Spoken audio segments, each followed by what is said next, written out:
Hello, I'm Sue Wilkinson from the University of Cumbria, and I'm introducing this reading from one of the Grasmere Dialect Plays, Pace-eggin Time by Eleanor Rawnsley, née Simpson.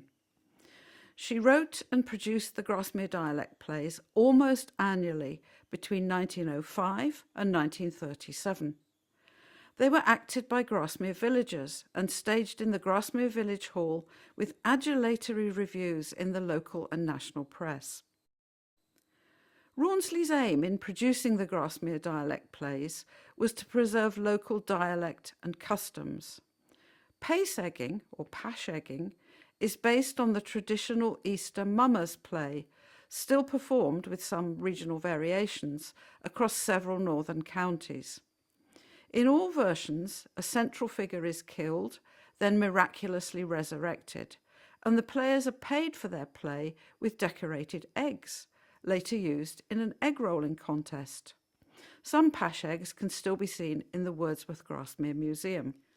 You're about to hear a short section from the Grasmere version of Pace-egging, which appears in Rawnsley's Pace-eggin Time as a play within a play. The 5 characters, St George, the Turk, Tosspot, Mallymasket and the Doctor, were originally played by children. There were always children in the Grasmere Dialect Plays. This reading was given in front of a live audience at the University of Cumbria, Ambleside, on the 5th of November 2024. It accompanied a talk I gave on the Grasmere Dialect Plays in the Cultural Landscape series convened by Dr. Penny Bradshaw. It was recorded by Dave Felton of Country Stride.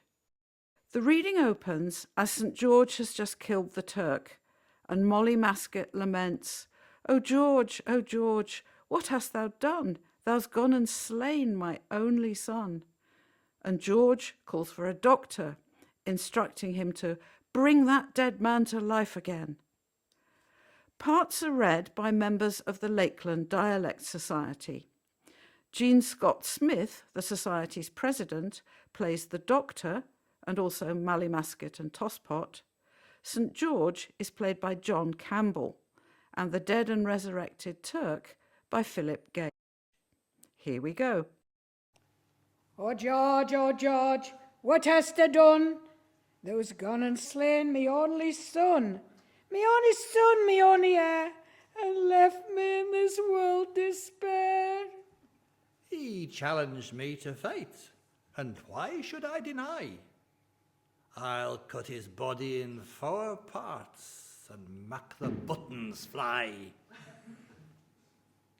I've heard of doctors far and near. I've heard of yan in Spain. I'm sure if he were here, he'd bring yon man to life again. I'll give £5, £10, 15, 25 for a doctor. In steps I, old Jackie Brown, finest doctor in this town. How come you to be a doctor? Be me travels.